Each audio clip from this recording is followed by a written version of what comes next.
بسم الله الرحمن الرحيم والصلاة والسلام على سيدنا محمد صلى الله عليه وسلم وعلى آله وصحبه أجمعين. Exercice numéro 53 sur le cours d'études fonctions numériques niveau bac 1 sciences maths l'année scolaire 2021-2022. Étudier la concavité de la courbe CF de la fonction f et déterminer ses points d'inflexion en cas d'existence. Petit 1, f de x est égal à 3x au carré moins 2x plus 1. Petit 2, f de x est égal à moins 2x au carré moins 5x plus 2. Prenez votre cahier des exercices, copiez ces données, vous allez prendre votre cahier de brouillon et vous allez étudier la concavité de la courbe CF dans chacun de ces exemples suivants. Puis, cherchez s'il y a point d'inflexion ou non. Maintenant, on corrige notre exercice. Réponse.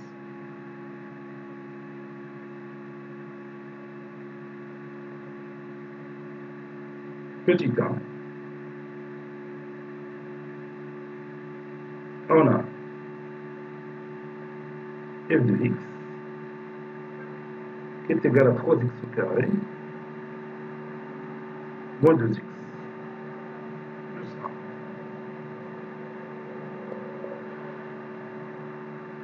1. F, comme vous le voyez, est une fonction polynomiale. F est une fonction polynomiale.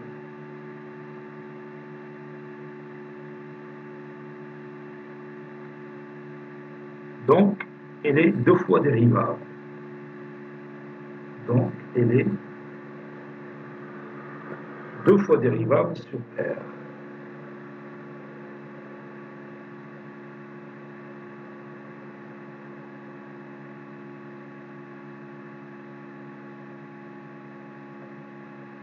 Quel que soit x appartenant à R,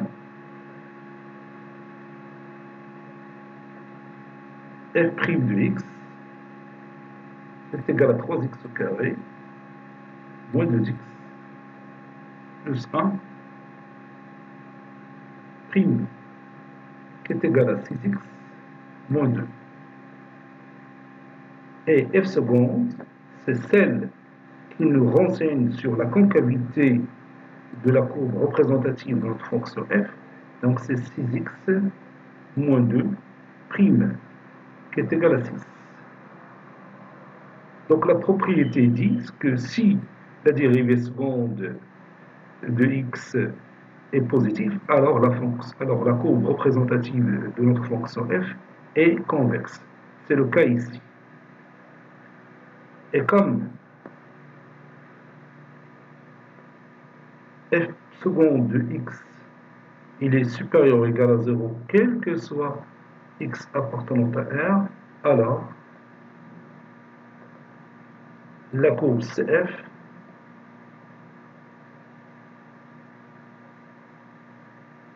est convexe, d'après la propriété qu'on a vue dans notre cours. Donc si on veut savoir la concavité d'une courbe représentative d'une fonction f, il suffit tout simplement de chercher la dérivée seconde. S'il est égal à une constante comme le cas ici, cette constante, s'il est positive, alors la courbe représentative de notre fonction f est convexe. Si cette constante est négative, alors la courbe représentative de notre fonction f est concave. Bien sûr, il n'y a pas de point d'inflexion parce que si on veut chercher le point d'inflexion, il faut d'abord que la dérivée seconde s'annule en certains points x0 et change de signe de part et d'autre de ce point x0. Ce n'est pas le cas ici. Je vais ajouter ici pas de point d'inflexion, pas de point d'inflexion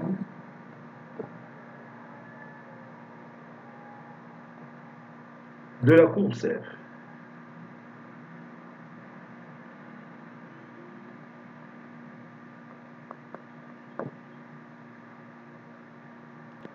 Comme vous voyez ici, nous avons f de x qui est égal à 3x au carré moins 2x plus 1. Voici la courbe représentative de notre fonction f. Donc c'est une parabole dont la concavité est dirigée vers le haut, donc il est convexe. On a un minimum absolu de la fonction f. C'est la valeur que vous allez trouver ici.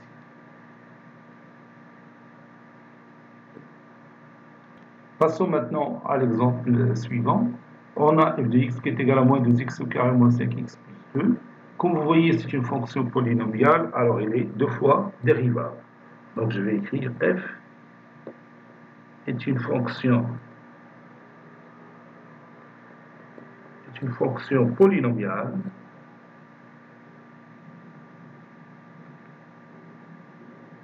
donc elle est deux fois dérivable sur R. Elle est deux fois dérivable sur R. Quel que soit x appartenant à R,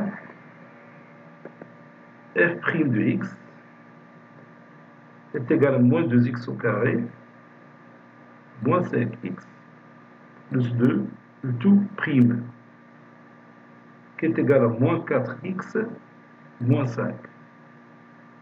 Et f seconde x de x est égal à moins 4x moins 5, le tout prime, qui est égal à moins 4. Et comme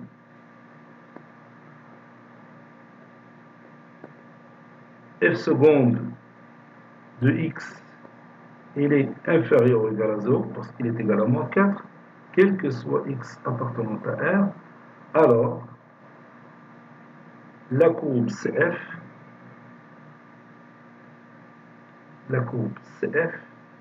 est concave. C'est-à-dire sa concavité est dirigée vers le bas. C'est une parabole dont la concavité est dirigée vers le bas. Bon, qui nous dit ça? Tout simplement parce que f seconde de x est négatif. Et bien sûr, pas de point d'inflexion. Pas de point d'inflexion. Vous savez pourquoi? Parce que tout simplement, f seconde de x ne s'annule pas. Donc il doit s'annuler et changer de signe. Ce n'est pas le cas ici. Donc, pas de point d'inflexion de la courbe CF. Voici la courbe représentative de notre fonction f. Vous voyez ici, j'ai écrit ici f de x est égal à moins 2x au carré moins 5x plus 2. La concavité est dirigée vers le bas, donc elle est concave. Ici, vous avez un extrémum qui est un maximum absolu ici. C'est-à-dire, quel que soit x appartenant à R, f de x est inférieur à la valeur que vous allez trouver ici. Ici, vous avez la tangente, il est parallèle à l'axe des abscisses. Donc, comme vous voyez, la dérivée seconde d'une fonction nous dit قبل من la courbe représentative تقول لنا شنو كاين واش la concavité dirigée vers le bas ou la dirigée vers le haut. وبطبيعة الحال la courbe اللي تشوف دروك راه تتأكد هذا الشيء اللي قلنا في la démonstration. Bon, cet exercice est terminé. Il a été préparé par le professeur Latif Eldou du collège Bourz Zeytoun Marrakech. À très bientôt.